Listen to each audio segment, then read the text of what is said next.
RogueCon 23. That's right. It is here. It's not back. It's here. It's the first one. Join the ultimate celebration of digital content with its creators, passionate fans, and industry experts. It is all happening in downtown Waco across multiple venues, January 20th through the 22nd of 2023. Now, if you want to go, you got to get tickets, and tickets are on sale at RogueCon23.com. That's RogueCon, RogueCon 23.com. Be there. I'm going to be there. Everybody's going to be there. Let's go.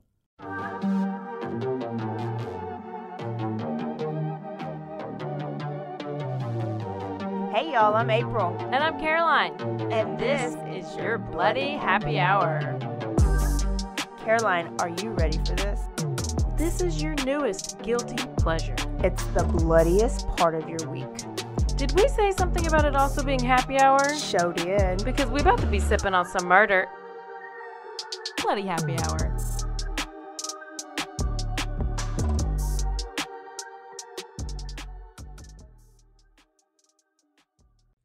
Hey y'all, it's Thirsty Thursday. Oh, hey!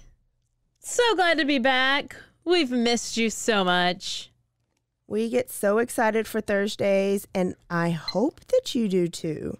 If you're watching us on YouTube, check out what we're drinking out of. It is our official signature. Are they signature? Oh, yeah. Bloody Happy Hour mug and stemless glass. And of course, the back of it says always be DTF. Yeah, so whoever it was that wrote that beautiful review, that glowing review. We appreciate the review. Oh, yeah. I posted it. However, DTF. We just need to tell you what DTF means, because I don't think you know. Just in case, it means always be down to find. Find the murderer. Down to investigate. Yeah. I mean. And then after a couple drinks, you can be the other DTF. You know, it's whatever. It's kind of a double entendre. Play on words. Oh. Is that right? I thought that was a song. I mean, double it might be. Entendre. Double. I don't know what you're listening to, but yeah, so we've got some of those reviews. And I hope y'all liked our quickie. Yes. Caroline's going to keep you in the news. Yeah, I'm going to keep you all in the news. So if you haven't checked our Instagram or Facebook story, you need to just keep looking at it, because I'm trying to just continue to post updates about anything, any cases that are happening. She's got it. She's got it down. I kind of doing really good at it. She's a pro. I am a pro. Oh, by the way, I know this is old news by now, but they still haven't had her funeral yet because you got to wait 10 days. But the Queen. Oh, yes. The Queen has died. What do you mean still haven't had the funeral? They just said it today. Well, they have to wait 10 days. Oh, you're saying by the time they hear this. Yeah. I got it. I got it. But I just want to tell y'all, you know she's already been dead for about 1 to 2 years. If you didn't know that, welcome to Conspiracy Theory Corner. Because I'm here for all of it. Wow. She kept trying to get out of her skin suit. You know, David Icke is going to be out there probably writing a whole nother book. I remember him. He Reptilians, skin suits. I remember. He said all the royals are. That's probably why Meghan Markle doesn't get along with him, because she's not a reptilian and she doesn't wear a skin suit. And they are like. There is some Netflix. Have you seen? There's a advertising of some movie coming out, and it's basically a king or a prince that's marrying a. She looks like Meghan Markle, and then they sit at the dinner table and they like butcher and eat people. They're like cannibals, and they got her trapped. So I thought it was going to be a movie about Meghan and the prince. But it went to a whole nother conspiracy theory, reptilians, cannibalism, entrapment level. But I didn't watch it. I just saw Conspiracy Month. Conspiracy Month. I'm already a little paranoid. My. Let's read these 2 reviews. Okay. And then we're going to hop right into it. We're going to, in honor of NFL football. First of starting. all, I need you to tell everybody what's the update with the liquor store lady. I went. Cheryl is very concerned. Okay. Excuse me. Okay, so I went today. I was like, people have been asking me about this liquor store You lady, did and I not feel know horrible that I your didn't follow up.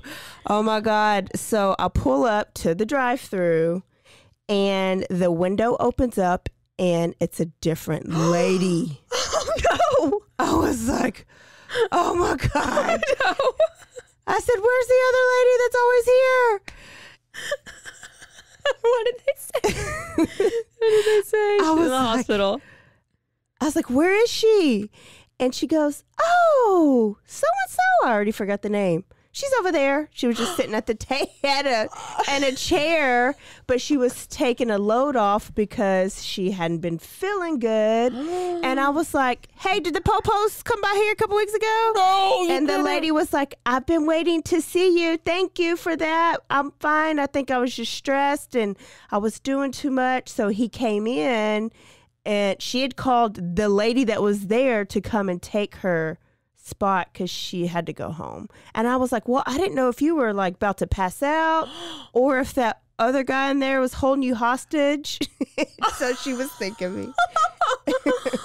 Oh, So wow. she's alive. She's well. She wasn't feeling good. I don't know what's wrong with her. Maybe she went to doctor. I don't know. But she really needed that. Sounds like. I guess. Wow. I know. Wow. That's So not as juicy as. I mean, that's pretty good. It's a good ending. And she wasn't like, you bitch, why'd you call the cops on me? I'm over here doing a drug deal and like. I know. So you did a good job. Okay. What review do you want to read? I'll read the first one. DTF. Okay. Hey, I just found your podcast. I love it, except for one thing. It drives me crazy and makes y'all sound like amateurs. Ease up on the DTF. It's not classy and it's rude.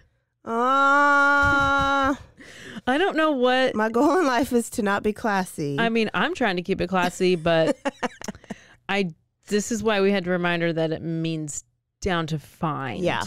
So, people who tune in to like one episode or two episodes, they may not know that. So maybe it's just a reminder that we say DTF down to find. I don't know. Or maybe they should just keep listening and they'll get a clue. Exactly. Thank you for that, JKM. Oh, I know who that is. So this one is titled My Fave. It has 5 stars and it's from MK Amy. As a fan of true crime, I love that y'all give all of the backstory of each case. You make me laugh out loud, and it's my favorite thing to do to listen to when I'm traveling. Y'all have amazing chemistry. So proud of your awesome podcast and great success. Cheers, cheers, cheers. Thank Yay. you, MK Amy. All right, we need some more to read, so keep sending them. Yeah, I know a couple people. Actually, somebody messaged me the other day they wrote one. It hasn't come through yet, but some people are like, I just don't know what to write. Write anything. Right, just put a thumb. Do you know the DTF person? No, I was lying. Oh, okay. I was joking. Okay, I don't either. Nobody All got right. my joke, so. Guess it wasn't So, funny. can we go to NFL? Today's the first day. Is that why you got on an NFL shirt? Yes, I don't even know where I got the shirt. What's the C? Chicago? Yeah, I don't even know literally Bears? where. I had a Bills shirt, but I don't know where that went. You And I have found all the wrong shirts. I know. Somebody please get me a NFL shirt that's good. I mean, this one is a C for Caroline, Oh, okay. so that's why it's acceptable. But Got it is for the Bears. I don't even know who's on the Bears. But anyway, NFL is started. I'm so pumped. Tonight's first night. Yes. Okay, so we're recording on. The first night of the first game. Yes. And it's the Bills. Well, we're not talking about the Bills today. I know. Okay. Who are we talking about? I'm ready to go to the NFL. Let's talk about the murder of Steve the Air McNair. I don't even know about it. Good. I mean, I think I looked it up once, but. When I went there. So we're going to. Dang it. I have one side note. What? Okay. Keep going. Never mind. Squirrel. Okay. So Stephen McNair was actually born Stephen Latrell McNair. He was from a small town in Mississippi called Mount Olive. He had a bunch of brothers, like 4 of them, and he had a single mom. They lived in a little bitty like house with a tin roof, so really poor. He played all the sports in high school, won a championship in high school, and was named All-American. He was a playboy even back in high school, and that's going to play into the story What a shocker. for today. So he had a girlfriend named Cotina Fazell, who actually has his first kid by in high school, and that is Stephen McNair Jr. But Cotina later says that she just knew like they were never exclusive. She was like the main girlfriend, but he already always had his side pieces. Kind of like OJ's first wife, and they had their kids. Yeah. And she basically was like, I know what you're about, but I'm going to let it go. Yeah. Until... I guess you're worth it right now. So he just loved women, and he just couldn't limit himself to just one. No. After high school, he received a lot of scholarship offers from big Power 5 schools like Florida University, Ohio State, Ole Miss, but they wanted him to play like DB or safety, but he was a quarterback. Oh. And he wanted to play quarterback, and he wasn't going to go to a school to play a position that he didn't want to play. And back then, well, and kind of still now, it just wasn't very common for these big schools to have black quarterbacks. Yeah. Right? It was just a typical a tall, slender white guy. Yeah. You know, a lot of the coaches think that the black athletes aren't smart enough to be a quarterback. Oh. Like it takes quick thinking. I mean, Vince Young was he that smart? I don't know. I don't He's a either. great quarterback, though, wasn't he? Yeah. So just to remember like the plays and everything. Like I don't know. I've never been and a being quarterback. quick on your feet, and like so they'd rather put the black athletes in probably every other position, basically. Oh, so the black athletes can't be smart? that was the yeah. Okay. That was the reason. The other reason is black athletes take up every position on the field in the NFL, just about, except for the O-line and the quarterback. So a lot of the coaches are like, well, let me just at least have some white kids on the team and the kicker maybe. Oh, the kicker's definitely always white. So he was like, I'm not going to play this game. I want to be a quarterback, and I want to be one of the best quarterbacks that ever. Instead of going to one of these Power 5 schools, he goes to Alcorn State University, which is this small D1, but it's a AA, and it's a HBCU in Mississippi. They wanted him to play quarterback. He was going to stay in Mississippi, and he got there and he killed it. He got the Walter Payton Award.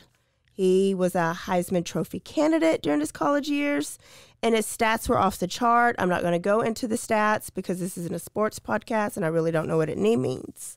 What it means. Yeah, same. But he killed it. And then he had another kid, broke up with Katina, got another girl. Her name was Sheila, and her last name was already McNair. Real weird. And they're from Mississippi. And so they had another kid named Stephen O'Brien McNair. So he has 2 kids, both Stephen. Why would you do that? Ask George Foreman. He did the same thing. He had like 7 boys, and they're all George. Are you... How can you just pick one kid to be the junior and not the other? This is how Dirty Chad... Steve Jr. confused me and tricked me out of a lot of stuff because he is the same name as one of his relatives. Oh, yeah. And he tricked me on a bunch of stuff because it was really his Same name. relative. So you think nobody should ever be named after No, anybody? you don't need to be a junior and have the exact same name. It's too confusing. It's too confusing. Well, he's got 2. Okay.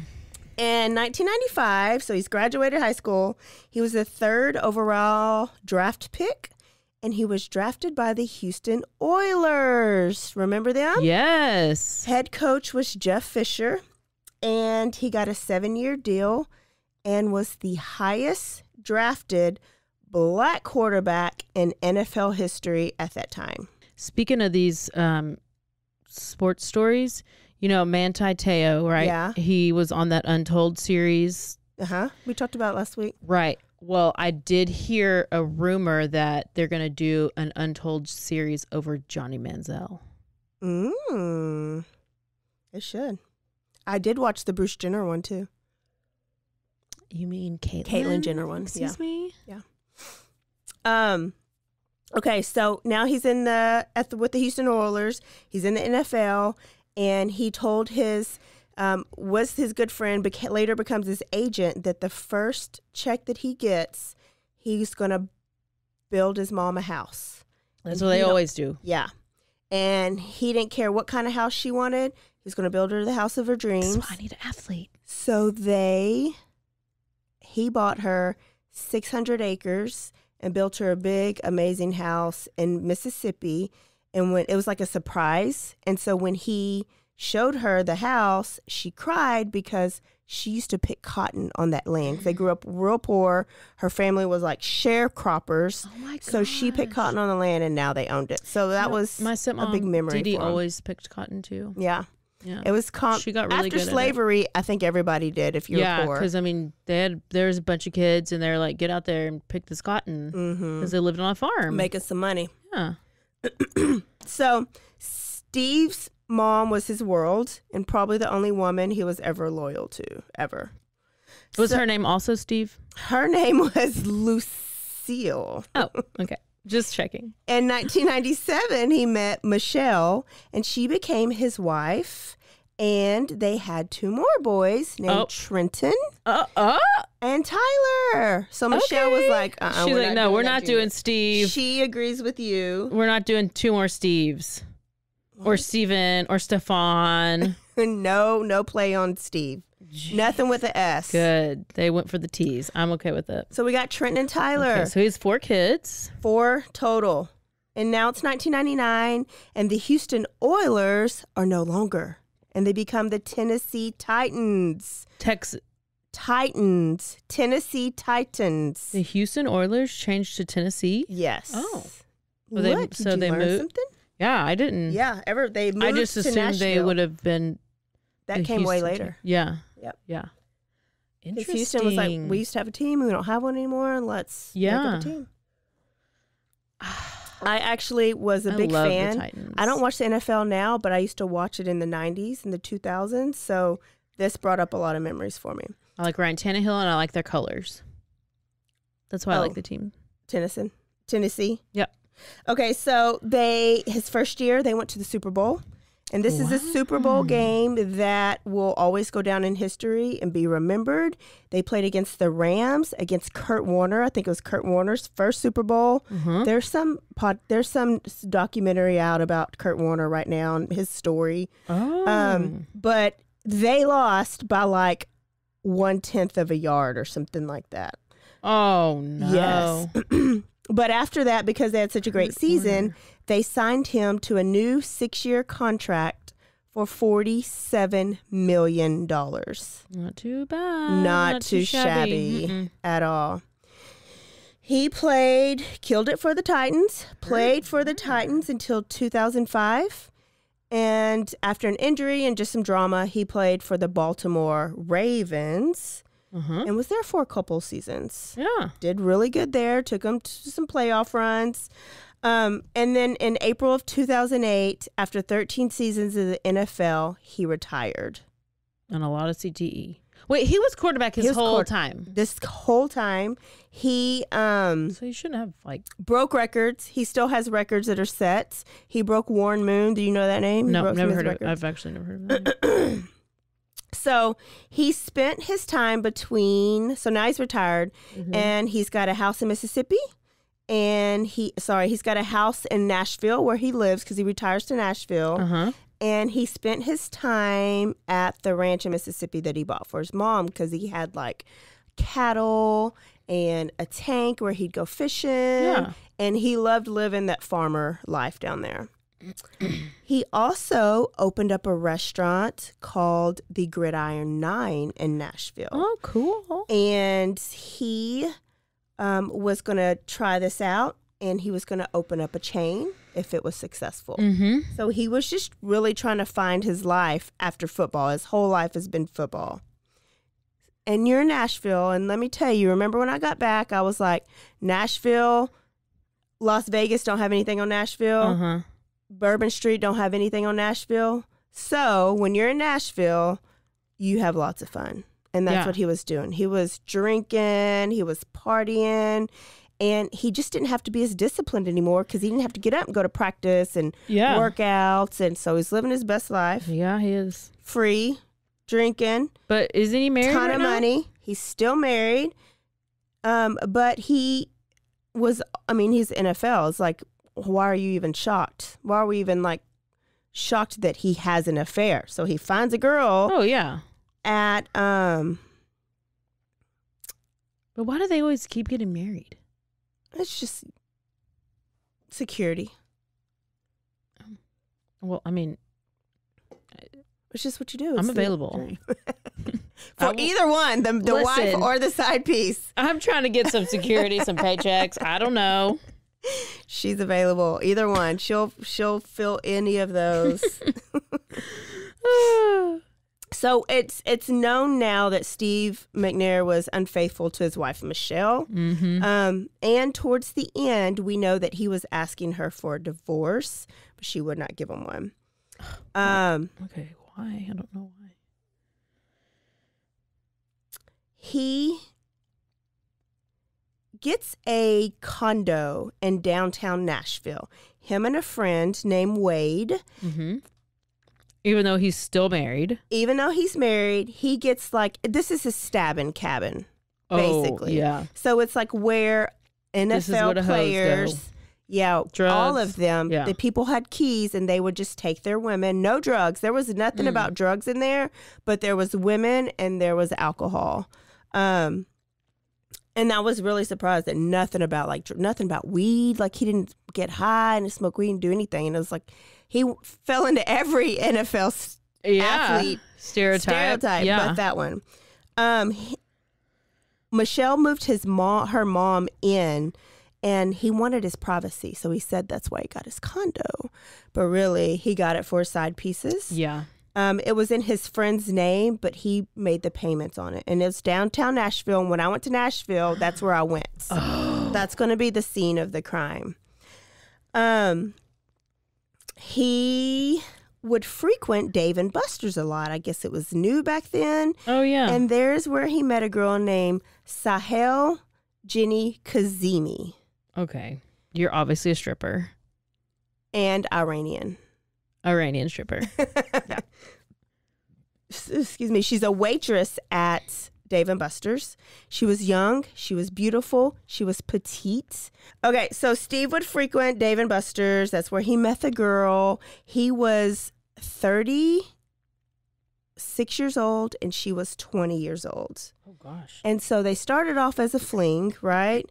But then it got a little bit more serious. He started taking her in public, and they started going on vacations. He wined her and dined her. And according to her family, they were talking about living together soon. On her birthday, he surprised her with a Cadillac Escalade, and he gave her money, just like thousands of dollars, like when she needed it to help her like pay the bills. Gosh, living her best life. They went on, and she's 20. Like, she's loving it. They went on vacation at Key West, and TMZ got a hold of some pictures, and these pictures, of course, went viral. And obviously tipped off. You obviously always tip off the paparazzi. I guess so. I've come to learn this. But his friend said that he wasn't hiding this anymore. He was going in public. He was going around. That's his why he tipped off the paparazzi. Family, because he wanted his wife to see. So his wife was given a divorce. Yeah, she still didn't. Nope. So Jenni's like NFL life was great for a while. It was probably like a 6-month type thing. Yeah. But things started to go downhill pretty quickly. So she had a roommate. Her roommate moved out, and Jenni was now responsible for her full rent, which was $1,000, and that's a lot of money now. Is a lot of money back then too. Stephen McNair actually did not buy her a car. He just paid for the down payment. It turns out she's got to pay for the payment, which is like an $800 payment. Bitch works at Dave and Buster's. So maybe it wasn't a gift. She just felt like she was in a bad spot because he broke up with her? They weren't broke up. He just stopped giving her money.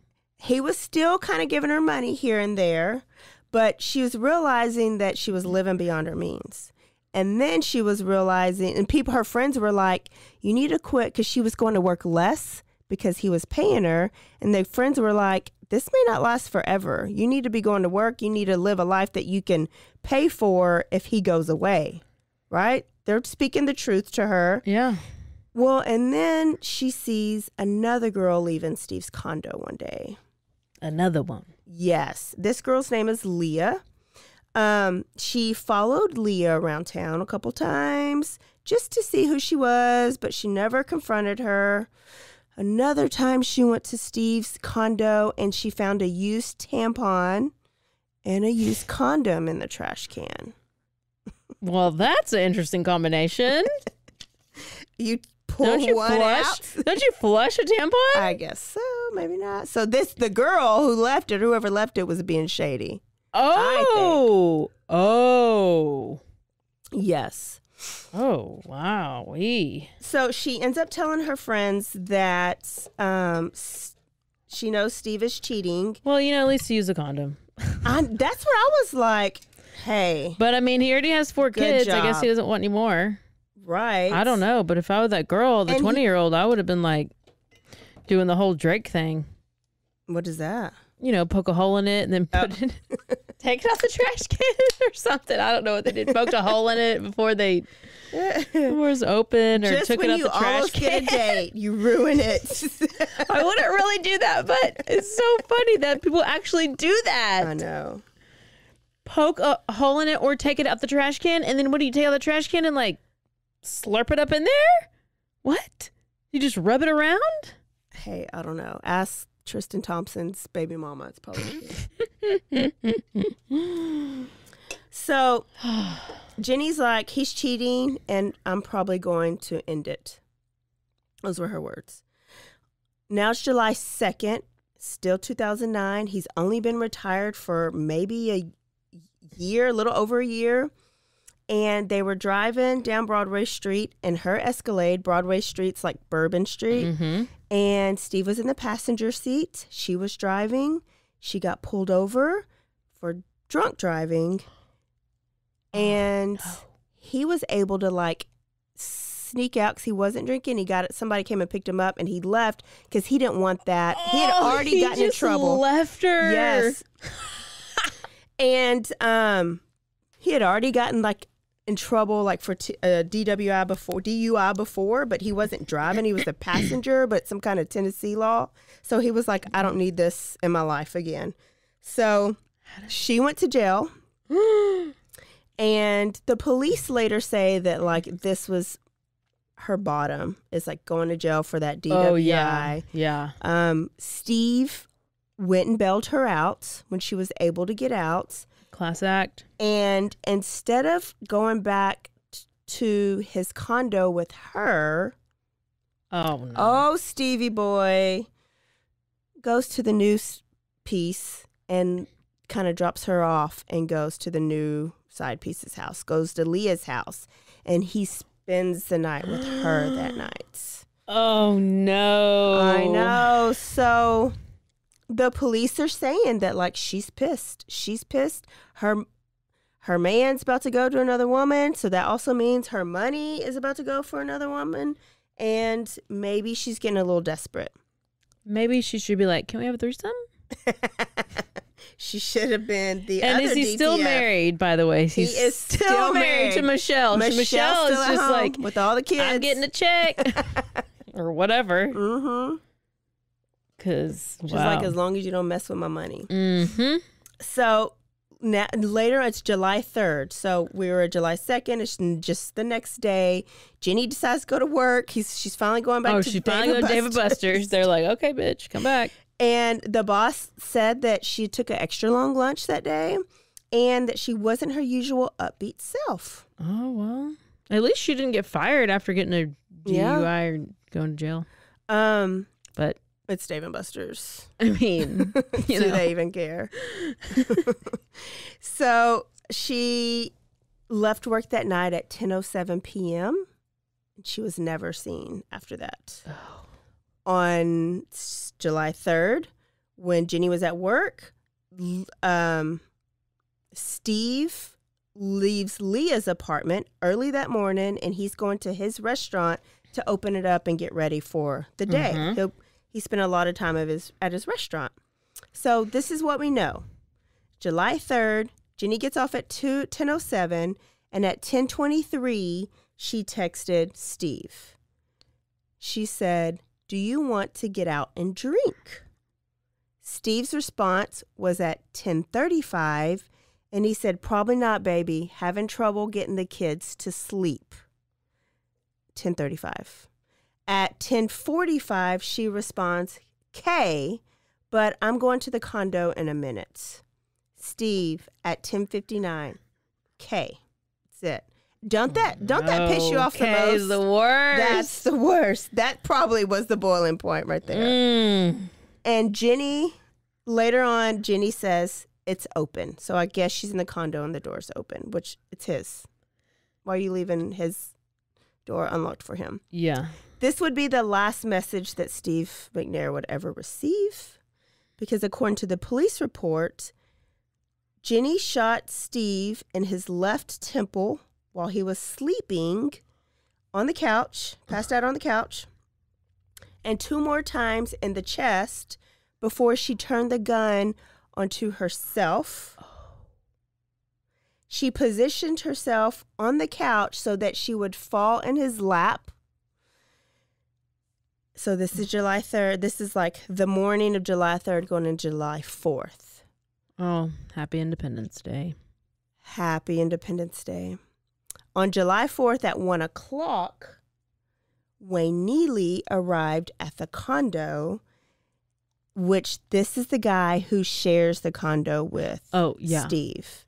He says he went there because he saw Steve's vehicle there, and he had been trying to call Steve because he wanted to talk to Steve about coming to a Little League game for some little local kids, a little league football game.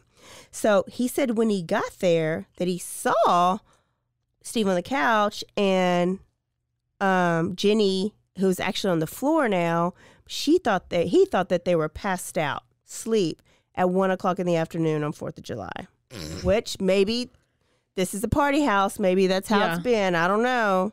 So he just stepped over them and went to the fridge and opened up a beer. Stepped over them. Walked past them. I just added my Okay. That's how I pictured it. And he got a beer and he drank a beer, and he said, as he's going in the kitchen, he's drinking a beer. Say, He "Hey, looked in the Steve." wall and he saw 2 bullet shots, like bullet holes in the wall casings. Then when he looked back, he saw that they were dead. Oh, and and this was around 10 that that she shot? 10 p.m.? The police will later say it was 2 a.m. Okay. But so then they've been dead for hours. Because it's and 1 there's no o'clock the smell? next day. I don't know how quickly it goes. I don't know. Well. Sketch to me. Yeah. But, when he notices they're dead, he does not call the police. He calls Steve's good friend, Robert Gaddy. And when he calls from inside his car. So he leaves out of the house, he goes in his car, and he calls Gaddy. He tells Gaddy what's wrong. What's he acting so suspicious? Gaddy comes, and he finally calls 911. But this is 45 minutes later from the time that Wayne, There had to be gets to drugs the in there house. then. That's why they had to wait and clean out the drugs. gets to the house, and he sees them. He calls Gaddy. Gaddy doesn't call until closer to 2 o'clock. So you guys can go and listen to the 911 call. It's real sketchy. When he does call, he does not even say who it is. He just says a man has been shot. And he acts like he don't know where he is. I don't know the address. Oh, let me look. He just doesn't say anything. And it sounds like he is scared to answer their questions, like he's getting approval from somebody else. It's real weird. Go and listen to it. It's kind of long, so I didn't want to play it. But over the next 4 days, police did a little bit of investigation. Okay. And after their investigation, they ruled it a murder-suicide. Right? I mean, yeah, it matched up to what the scene looks like. Mm-hmm. She had GSR on her left hand. He was a womanizer. It was very public that he has an affair and that was his side piece. She was wearing a lingerie, like pink lingerie. And it looked like she was trying to set it up like poetic, like. Okay. And then she has a reason to be a scorned, jealous side piece because he had another side piece. Yeah. And the other part is she's Iranian, right? And then here goes the stereotype for jealousy and possessiveness. If I can't have you, nobody can have you. And then they found out that her father killed her mother in front of her in an apparent murder-suicide when she was little in Iran. What? So they were like, case closed, murder-suicide. Okay, but who had the gun? Sorry about your bad luck. Let's take a break. We'll figure that out when we get back. Okay, bye. And now a word from our sponsors.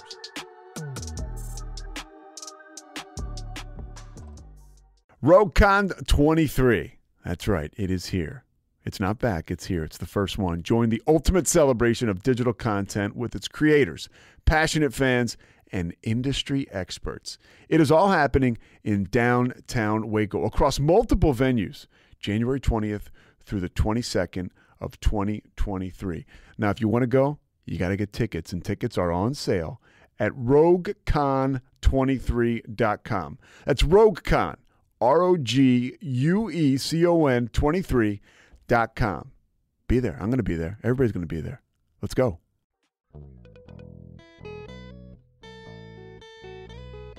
Hi, this is Sarah. And I'm Carter. And this is Some of Our Thoughts.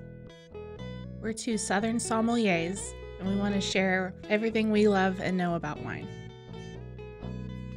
We started hanging out during quarantine and cooking and drinking and listening to music, and we just thought this would be a great way to bring everything we know to you guys. We will make wine knowledge and food pairings easy and approachable. So put on your favorite vinyl, grab your favorite glass of wine, tune into our show, and let's have some fun. Wine and vinyl.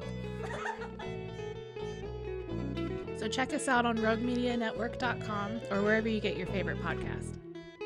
We'll be talking about a lot.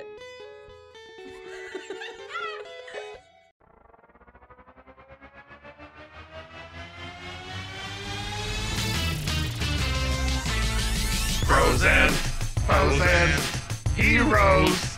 Gonna tell you about frozen heroes. Gonna tell you about. Hey, I'm Zach. And I'm Mike. And we have a fantastic new podcast to tell you about.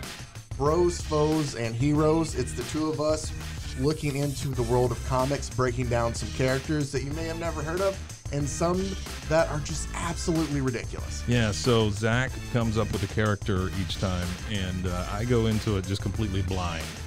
I don't know who this person is or what their abilities are or anything, and basically I guess we kind of go over their origin story and just some of the ridiculous stuff that maybe, especially Golden Age stuff. Oh, Golden Age stuff is always the best, and we will make sure to highlight all of the shenanigans and just absolute weirdness of everything. Yeah, that's right. So subscribe today and follow us on Instagram at Bros, Foes, Heroes. And if you don't, I know where you live. Not really, but please subscribe. Frozen Heroes. Gonna tell you about Frozen foes and heroes. Gonna tell you about.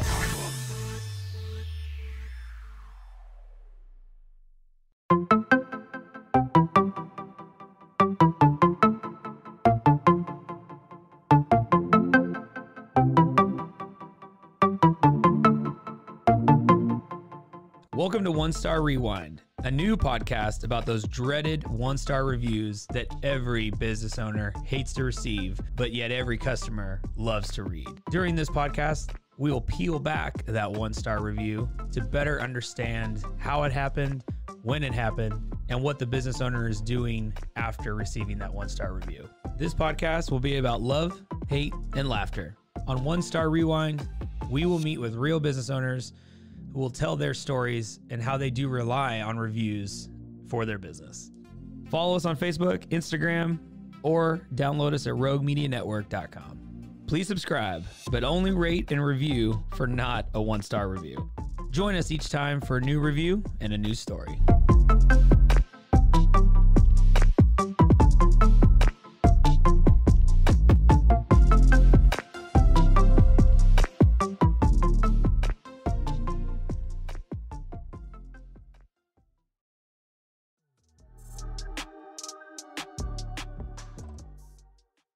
Okay. So, case was closed. It was ruled a murder-suicide. Mm-hmm. But there's one investigator named Vincent Cook that he just wasn't convinced. As soon as he found out that Steve McNair only had $7 left in his wallet, his jewelry was missing, and the safe was missing, he knew that there was something sketchy. Yeah. His safe that Steve kept there after he interviewed like friends and family, and the safe contained large amounts of money, and he just kept it there in the event he needed it. But the fact that he has $6 on him, he always had bands. Oh, yeah. If he had less than $3,000, he thought he was broke.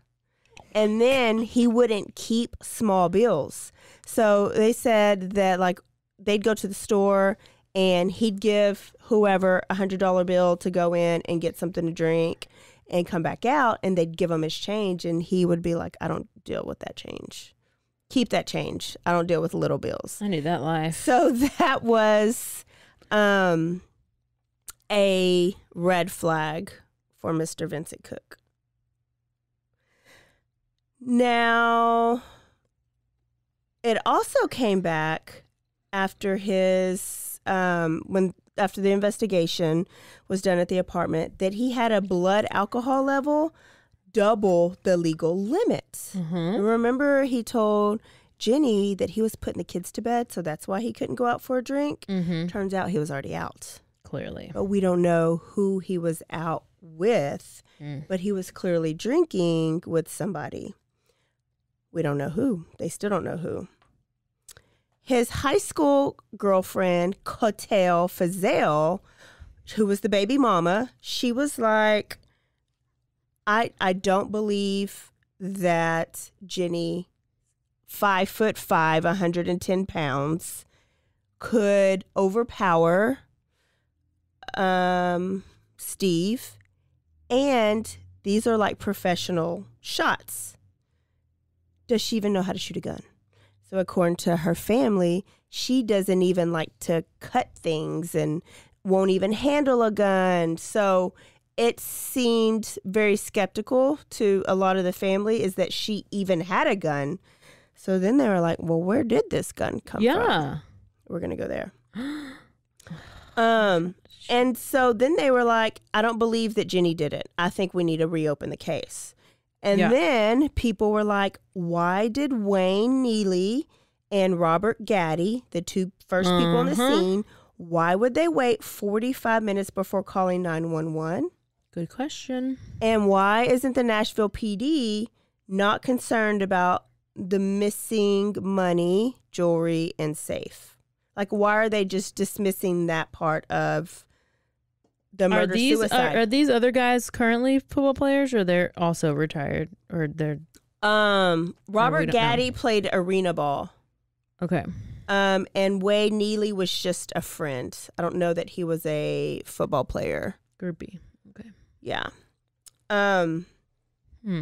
So they were just like, there's too many questions. Why's the case closed? So Vincent Cook, who did not believe Jenni did it, the investigator, he became so obsessed that he actually quit the force because he only wanted to work on this case, and he dove into this case. Yeah. Full time. And that was his lifelong mission. In the meantime, the funeral's got to happen, right? Because he's passed away, and he is a big person in Tennessee. And they have it in Mississippi, and people like Jeff Fisher, who was his head coach, Eddie George, who was his running back, Ray Lewis, Vince Young, Brett Favre, they all got up and they spoke about how much they respected him and how much he gave to the community. He had all these outreaches and just how genuine he was. Especially because the thing that's in the news right now is all his side pieces. And so people will judge him just based on that, you know? So they got up there and they talked about him. But some things came up after the funeral that might raise an eyebrow or a reasonable doubt. So let's kind of go through like certain scenarios that his family and this investigator think could have happened and not the story that we have heard, that we've been told. Okay. All right. So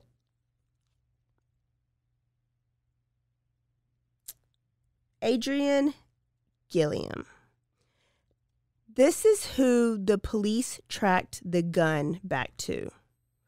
It's a guy named Adrian Gilliam. He was a local salesman, car salesman. I haven't said his name, so you're not lost. Who's the gun got tracked back to. So they brought him in for questioning, and they were like, your gun was used in a murder. And so Adrian was like, oh, yeah, well, you know, I sold it just a couple days ago to this young, dark-haired girl. Named Jenni. And he was like, I don't even really know her name. I'm not totally sure how she looks, but I know she's young and she's got dark hair. So the police were like, is this Jenni? Is this her? Is this her? And he was like, yep, sure is. That's her.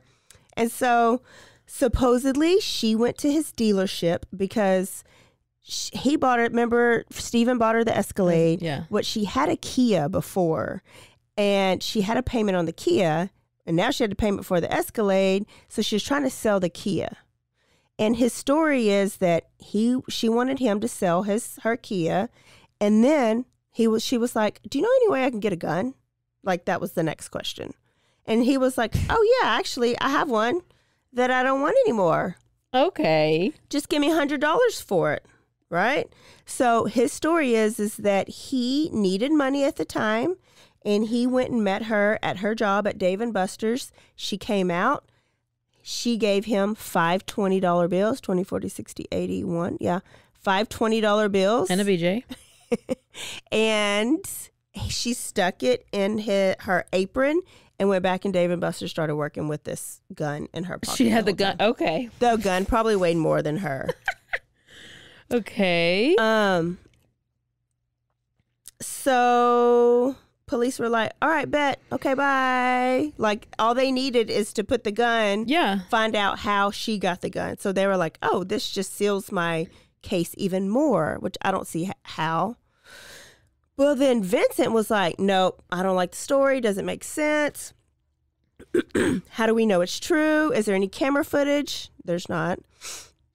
So Vincent actually did some more digging into Adrian, and he found out that Adrian and Jenni actually knew each other, and they had exchanged thousands of text messages back and forth within the last couple of months.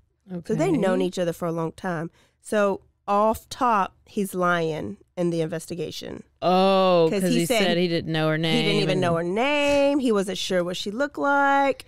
He wasn't sure why she needed a gun. He didn't know her. So they brought him in again, And he admitted a little bit more. He's caught. And he was like, well, I just didn't want my wife to find out. Yeah, we talked. Wasn't romantic. It might have was going to go that way, but it didn't have a chance. They also discovered that Adrian had a criminal history. And he did a lot of time in prison. So he's basically like Cleotha. Mm-hmm. And he went to prison for aggravated robbery with a deadly weapon. And there was no camera footage to prove that he was actually in the parking lot at Dave & Buster's and that she met him in that parking lot. So even though all this and that he lied, he was never really considered a suspect. I mean, there's no evidence. Back to Jenni. Yeah, so that's where well, it's not him, still Jenni. Well, then the question of Robert Gaddy came along. He was the one second guy that called. Yeah. Well, he was the person, he was a good friend of Steve since college. And he was kind of like the acting bodyguard. So he would be the muscle. Mm-hmm. Him and Steve went everywhere together. He was just part of the entourage. They were like thick as thieves. Gaddy also opened up the restaurant Gridiron 9, was helping Steve with that part. They were going into business together, I guess. Okay. But Steve was funding everything. And so Steve trusted him. And so that's why he was like letting him be his partner, right? But it was questioned if they were so close, like everybody had thought they were, how come Robert wasn't one that spoke at the funeral? And how come he wasn't even a pallbearer at the funeral? And then how come after the funeral, Steve McNair's brother confronted Gaddy and asked him if he had something to do with Stephen's murder? Gaddy responded with, no, I didn't, but I think I know who did. Okay. And then he left. But Gaddy never came forward with any of his suspicions. Hey, Gadfly. And so he was like a big lineman. Like he was like 6'5". He was like 300-something pounds, and he was like muscled up. They said that now if you look at him, he's like scrawny. So they wondered, like, does he know something, and the stress of him knowing it has messed with him? Or it's cocaine. It's always the simplest reason, right? Yeah, I guess so. So they also found out that Gaddy and Steve had a big falling out right before the murders. Turns out that Gaddy came to Steve with a deal, another investment. He wanted to open up another restaurant, but he wanted Steve to front the money on it. Well, Steve was like, nope, I want to focus on this one. Let's see how this goes. So he refused it. And then later on, Gaddy tricked him into signing a check for $13,000. And it came out that he had stole that $13,000 from him. He told Steve it was for equipment for the apartment, but he really like stole it, cashed it, and used it for whatever.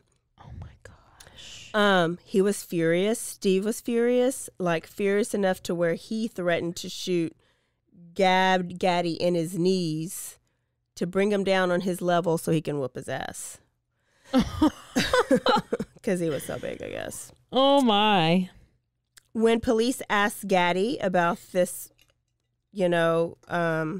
situation, confrontation. Yeah. Just hit your mic. And their relationship, he was like, shunned it off and was like, it's not a big deal. We have our issues. We always get back. Which, cool I mean, again. That's fair. friendship. Yeah. And so, and then it came out that Robert Gaddy and Adrian Gillian did a lot of communicating before the murders.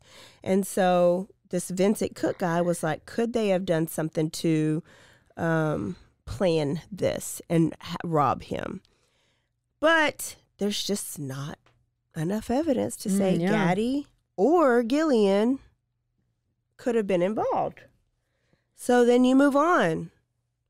There's another guy, and his name is Keith, and this was Jenni's boyfriend.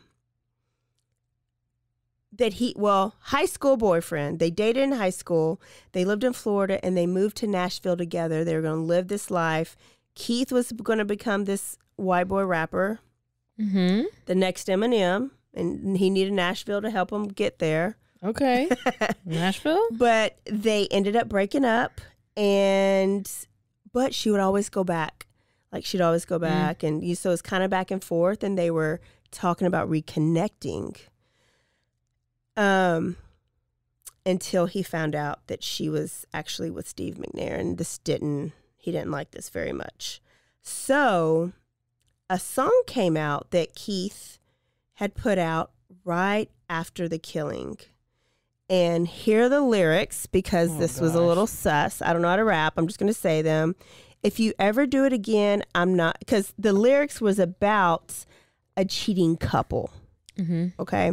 If you ever do it again, I'm not rapping. I'm getting a clip and clapping. I'm not laughing. They are wrapping you up for your little trip to the morgue while I'm preparing my little trip to the shore.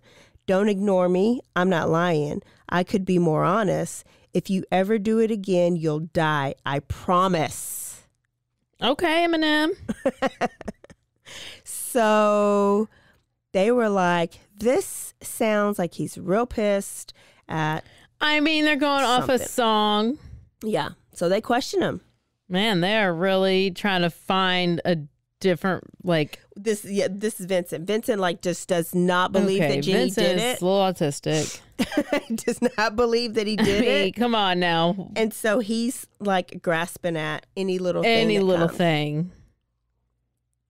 So when they questioned him, Keith was like, their lyrics. Right. Song. I mean, I'm on Keith's side here. Yeah. And plus, Keith had an alibi. He worked at some random, I think, a restaurant job.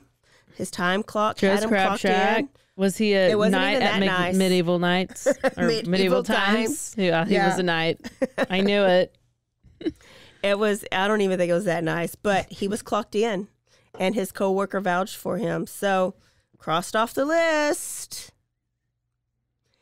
Then more rumors came out about Steve McNair's death. I told you that Jenni had GSR on her left hand, but her gunshot was on her right temple. So, like, how can you really do that? Yeah. I mean, not comfortably. Not comfortably. And females typically don't shoot themselves. Exactly. I mean, they count for, like, I think it was like 4% of the female. Yeah, like females suicides. do what, poison or like drug. I would think drug yourself. Something clean and easy, doesn't leave a mess. Yeah. And I mean, obviously you can hold the gun. Oh, if the residue is on this, I don't know. Residue on the left, gunshot on her right temple. And then the gunshot was on, I don't remember what temple it was. I mean, it doesn't, that's confusing. It's not impossible. It's just not natural. Yeah, it's like with Ellen Greenberg with the stabs in her back and the little tiny stabs. It's like, you're going to stab yourself over and over and over and over in the back. That's how you're going to choose to kill yourself? And then you're yourself? going to stab yourself in a giant stab in your chest? Yeah. Not logical. Doesn't make sense. No. And that's so painful. So the family had been asking for crime scene pics because they don't believe it was Jenni. They want to know more about the crime scene. Fair. And Vincent has been wanting to know more. Well, then it came out that Steve wasn't only shot 3 times, that actually his penis had been cut off and stuffed into his mouth. What? Wait. Penis was cut off and put in his mouth? Stuffed in his mouth. And Vincent Cook, who was the investigator, validated this and said he read it in the report. Why are we just not hearing about this? But later on, because they hid it. They hid it from the crime scene. Hid it from everything. I don't know. Because that made me think, oh, maybe it is a woman. Maybe she walked in on him and he was doing gay stuff. So where's the other guy? I don't know. I'm thinking about it as I talk. With Gadfly or whatever his name is. Gaddy. Yeah. And then they're like, oh no. Homegirl walks in. he shoots her. Oh. And then McNair is like, I can't believe you did that. And he's like, and then he shoots McNair. And then he's like, but I don't know how the penis got cut off. Unless he was trying to like, why did he cut it off and put his mouth? There had to have been something gay going on. I mean, that's what I think. Okay. Is there a verdict? Am I right? No, I mean I didn't go there, and I usually go real I extravagant know. too. I try to go as far Far out in left field. So one guy said, who supposedly saw the paperwork, said that this was validated, but when they talked to the coroner, that the coroner says his penis was intact. So we really don't know. We don't know if this is like, if it's hearsay. They don't know if it's rumor. Like, they don't know. To me, when I heard that, I was like, oh, it's got to be a woman. It's going to be a woman that's real pissed at him. What? Like Lorena Bobbitt What up in woman here. in his life is probably the most pissed at him? I would think Jenni. His wife. Michelle doesn't care. She's over it. She's not even involved. She's How do like, you know? I've been talking to her. That's where my mind went. No, she's already got herself a man. She's just like getting his paycheck. You think? Okay, let's go, because that's where we're going next. I just think they were doing gay stuff and somebody got mad and she walked in and shots were fired and then penis in the mouth. They just shredded your application to the FBI. Shredded. So it also came out that the bullet wounds resembled what a professional hit would look like, because it was like here, and the finisher here. So chest, finisher here, perfect, clean. They were done over like 3 feet distance, where the police said that she was sitting on his lap when she shot him. So if the trajectory was from over 3 feet, then their story doesn't make sense. There's even a name for this professional hit style, and I can't remember the name. I'm going to call it the Liam Neeson. Why don't you call it the Missy Beaver? Because I'm pretty sure that's what happened there. The Liam Neeson. And so then they were like, whatchamacallit, Jenni would not know how to do a Liam Neeson. She didn't even know how to shoot a gun. So could this be a hit, a professional hit?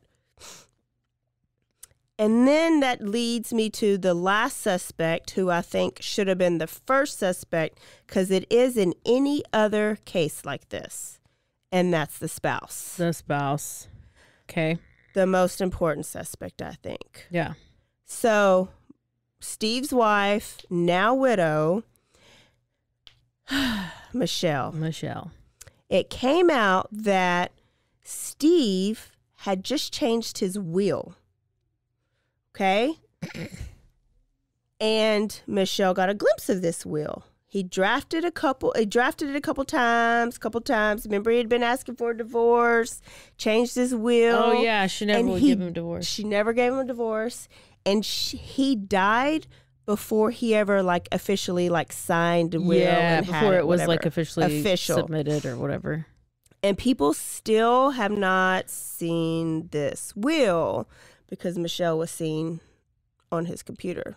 But he said that his will had everyone taken care of, that in the event something happened, everybody would be taken care of. Like his mom, Steve and kids, Tyler and Taylor and Trent. and Michelle, but also his mom. Mm-hmm. But nobody really saw it but his wife. And it also turns out that she wouldn't get him a divorce because she signed a prenup. And that prenup, she wanted that money, said that if they got a divorce, she would get one lump sum of $300,000, the house, and child support payments. So I would be like, versus bet. What was she getting then before that? That seems like a lot, but not when he's worth, at this time, $30 million. So she's like 300,000, 30 million. I know, that's what I'm saying. Like, that doesn't seem like it's a correct amount. Well, and they did this in before. Yeah, you need to redo that based on how much the person's She should have worth been or like, is let's making. edit this Yeah. Which child support would go by what he's worth and what he's making. Yeah. So I would still think you would make the difference up in child support. I don't know. It wouldn't be $26 million, but that money's not going to last anyways. Mm-mm.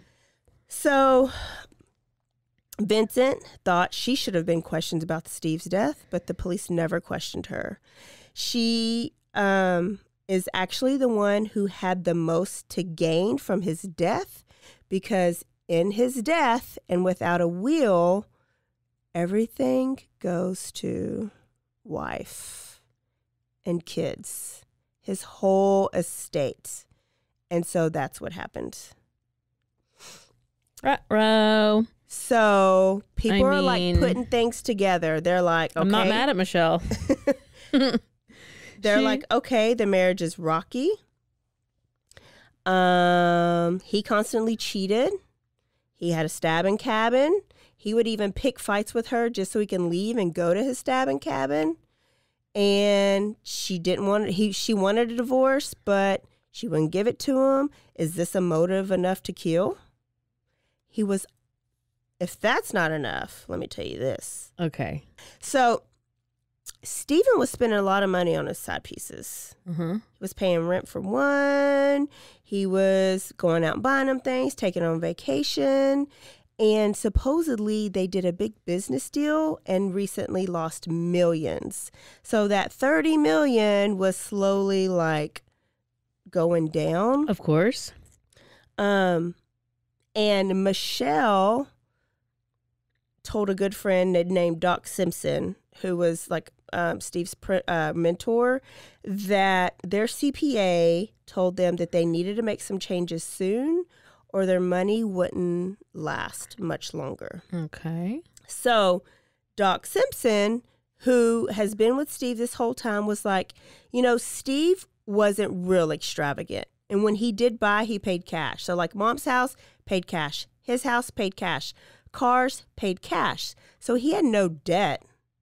And he had millions. So where would his, and then what he did buy wouldn't even put a dent in the money that he's had, like all the contracts that he would sign. So where was that money?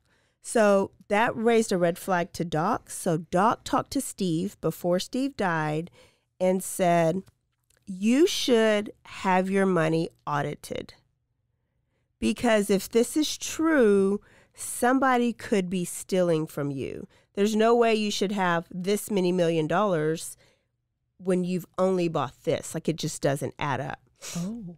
So Steve was like, maybe I need to. And then he did. And the last thing that they know is that he was pissed because he found out that somebody was stealing from him. Oh, no. He just did not know who. It was Gadfly. Was it Gadfly? Was Gadfly and Michelle having an affair? I thought about that too. I love how you changed his name with me to Gadfly because I keep forgetting it. So the last thing with Michelle is let's talk about 4th of July. I just have to look and see what she murder. looks like. Don't be mad. Okay. She's talking about the murder and or the day of the murders, which was 4th of July. Okay. For the past 10 years, Stephen and his family would spend the week of 4th of July at the ranch in Mississippi. They were never in Nashville. It's just what he did. That was their tradition. They'd have a big party. Well, they were there like earlier that week. But for some reason, Michelle demanded they go back to Nashville. Steve didn't want to go. The boys didn't want to go, but she demanded. And so he finally was like, okay, fine, let's go. We're going to go. So that's why he was not in Mississippi on 4th of July.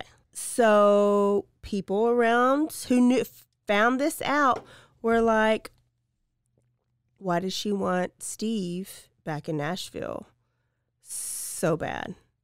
And she knew because he was pissed at her because he didn't want to leave. So when they got home to their house, where did he go? To his condo. Oh, so no. so then they're like, did she have this planned? Did she know that something was going to happen? Did she making sure he was at the right place at the right time? So now it's time to divide up the estate. And since there's no will and he died and they didn't get a divorce, it goes to Michel and his 4 sons, not Mama Lucille. And that is the most important person in Steve's life. So this means Michel gets to make Lucille sell that 600-acre ranch and divide that money by 5.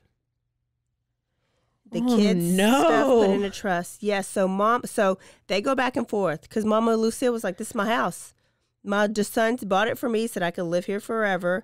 Michelle was like, sorry, you got to go, because they'd all have to agree to keep up the ranch, which was expensive. Just imagine how much it costs. Okay, yeah. So it's not like she's logical. Just like, oh, bye. Yeah. You're kicking out of your house. She's like legit, like, this is not affordable. Yeah. So a lot of people made her like, you lived your best life, but now you got to go back to your trailer. Yeah, or whatever. Or wherever. Which I think she's still, like, Steve gave her good money, so I think she still ended up getting a house. But she had to get off her ranch. People made Michelle look like the bad person for this. And the fact that Lucille had to leave. And the fact that Michelle did not communicate with other Steves. So she, like, made sure that they got their part, like, in a trust because they were younger. But after their dad died, her husband, she just, like... Those weren't her kids. No, those were her stepkids from 97 to 2009. Yeah. They lived with them for a period of time. 2009. Yeah, they were married for however many years that is. What is that, 12 years? So they were your kids for 12 years. How old were they when they were the kids, though? Were they just, like, younger? Yeah. I mean, they were older than her kids. And so their feelings ended up being hurt because they were just like, what did we do? So let me go. Yeah. So this all happened. Lucille, Steve's mom, is thinking, I don't think Jenni did it either. And she wanted the case reopened. So she hires Vincent and they go through all this stuff. Vincent. And at this time, there's a podcast being done. It's called The Fall of a Titan. And it's just a long series. I listened to it. It's a long series podcast done by a journalist. And she had been working with Vincent for years, trying to get the truth, trying to get crime scene photos, trying to get the police to hear them out, trying to get them to at least believe that it could be another scenario. And then Fall of the Titan came out. Michelle kicked her out, and then she didn't want to be a part of the podcast. She declined to be a part of it. Well, they later said that Michelle told her that if she wanted to have a relationship with her grandsons, she would leave it alone. Like, Michelle told who? Grandma. Oh, Lucille. Okay. And so Lucille was like, I want to see my grandsons, and I don't want to cause no trouble. So I don't want to be a part of it, and I'm sorry, which I would want to be with my grandsons too, right? It's the only thing I have left of my son. So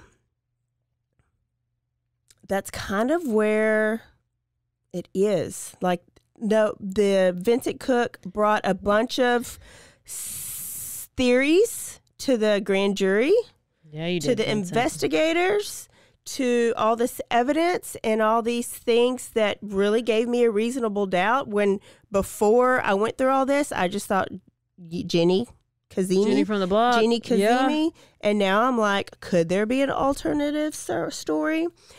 September 15th of 2019, Stephen McNair's Tennessee Titan jersey was retired, along with his good friend and former teammate, Eddie George, who I got to meet when I was in Tennessee, and Michelle and her kids, Trenton and Tyler, attended the ceremony on the field wearing his jerseys. Gosh. But where were Steve Jr. and Steve Jr.? Steve Jr. Jr. Oh my gosh. Did I remember hearing about this story? She didn't tell them about it. Yes. And then she came back and said that she did, and they didn't respond or something. That day. She told them like that day, and they were like 400 miles away. So they were like, well, great. This must have been this was recent. This is in 2019 or 2020. I feel like I remember hearing, yes. Yeah, I never heard it till just now when I was looking at it. Yeah. So they were heartbroken and kind of angry because they said Michelle did not let them know, so they weren't included. What if she really hates them? I don't know. And then they said that they have been shunned from their younger brothers, so they're not allowed to have a relationship with their younger brothers. And they've just been kind of shunned from their father's legacy because it kind of, when anything happened or where the former players came, everything was going. It would go to them, Trent, Tyler, and Michelle, and Steve Jr. Steve Jr. Didn't get nothing. Steve Jr. Well, it's probably because they're damn named Steve and Steve. Two Steves. They're the first ones. Well, don't name your kids Steve and Steve. Well, there's that. I don't know. Maybe she has reached out. I don't see how anybody could be that ugly, but I don't know. I will say that I had to look up, to see if Michelle has ever, responded to any of this or ever, spoke out, or because she's been real quiet. Did she ever try to defend herself? And there was one article that was done on ESPN called A Family Left Behind, and she said that she did not say this, but I think she was saying this through the article, is that Steve chose to leave Mississippi on that 4th of July week on his own, that they were having a great week. He took the boys fishing. They cleaned the fish. They cooked the fish. He washed his truck. He took a nap on the couch, and then his phone rang. And he told her that the alarm was going off at the restaurant in Tennessee and he had need to go take care of it. She thinks she now knows that it was probably Kazemi or somebody else. I mean, these players just come up with the that quick. That quick. And not players, anybody. Yeah, not players, but these players. Con artists. Oh, you're talking about players, not players. Yeah. Okay, not players. Like con artists, players, dirty chads. Just you can.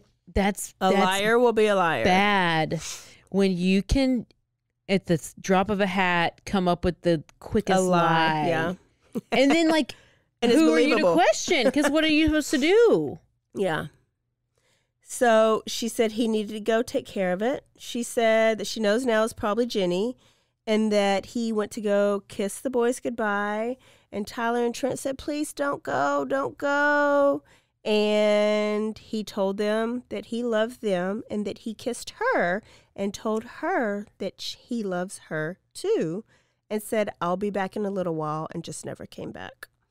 So maybe that was her way of responding to... I don't think she did anything.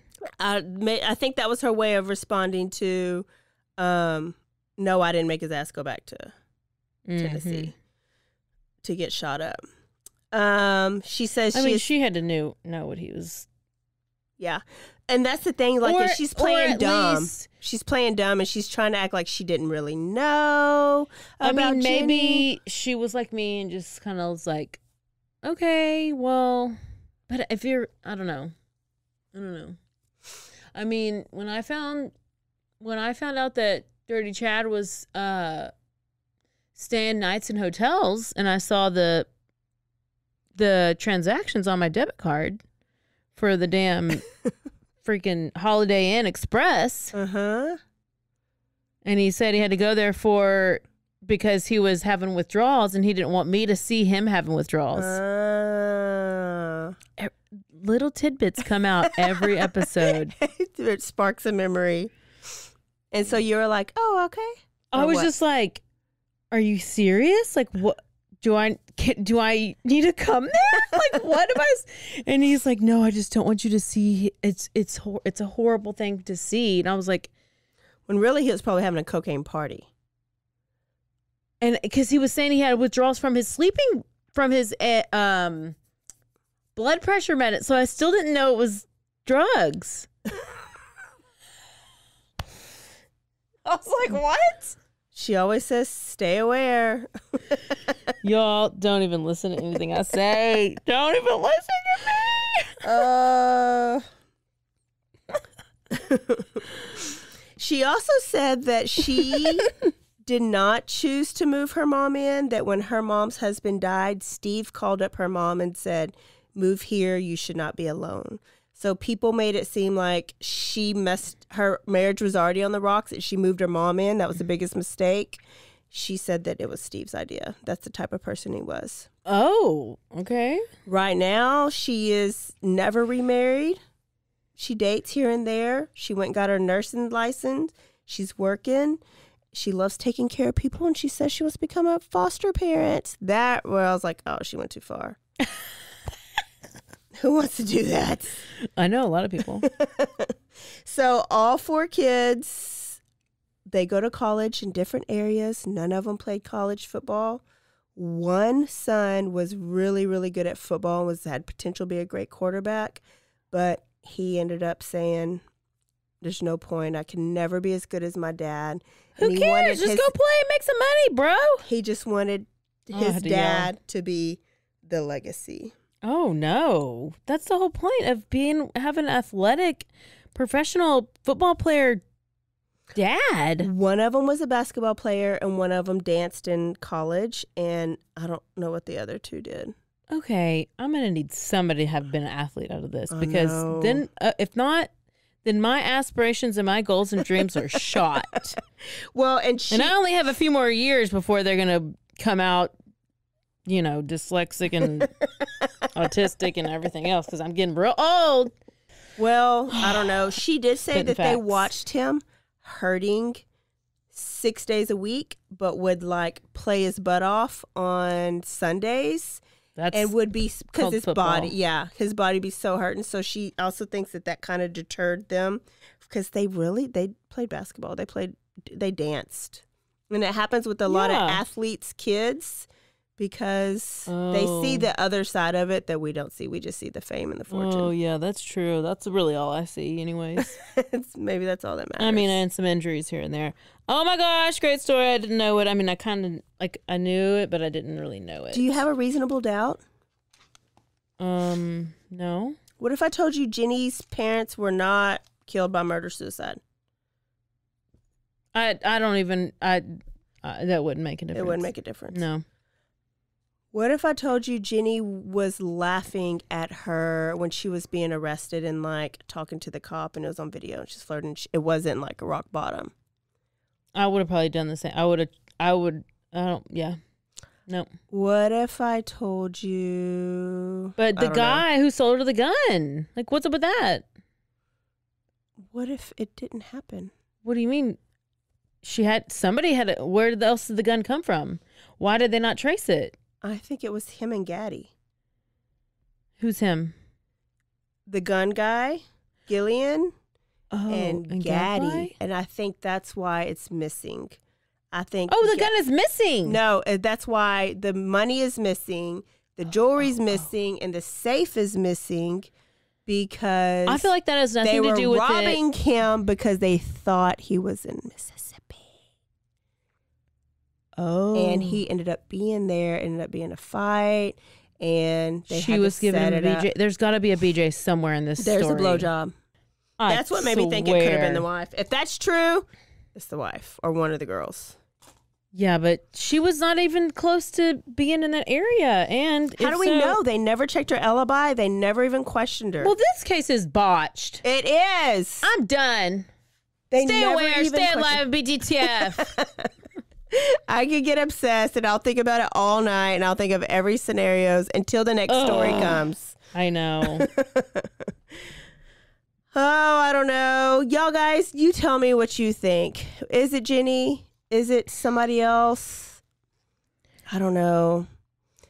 Steve McNair was a great football player. That's all I know. He was one of my faves. That is it. If you're not registered for the live show, go. Right now, do it. Be jealous of our drinks that we are drinking out of. And we are done. Yay. Done. Do you know what you're doing next week? Nope. Okay, me either. You know what you're doing for the live show yet? Nope. Me, kinda, maybe. But I have definitely been researching, and I want to find something that sticks out, and that's like, yeah, it has to inspire you. That's what I say. Know. I'm trying to be inspired. Can you send me some stories so they'll be inspired? Yes. All right, y'all. We will see y'all next Tuesday. Turn Up Tuesday. Did you just say see you next Tuesday? Well, you called us a cunt. You called me cunt? See you next Tuesday.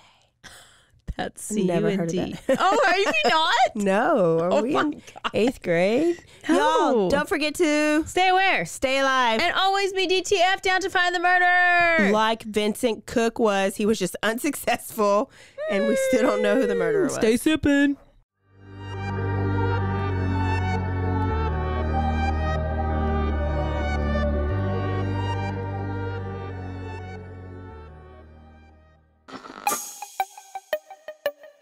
This has been a Rogue Media podcast.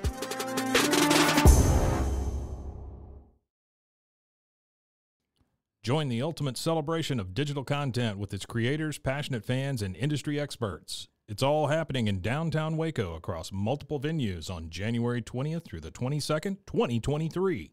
Tickets are on sale now at roguecon23.com.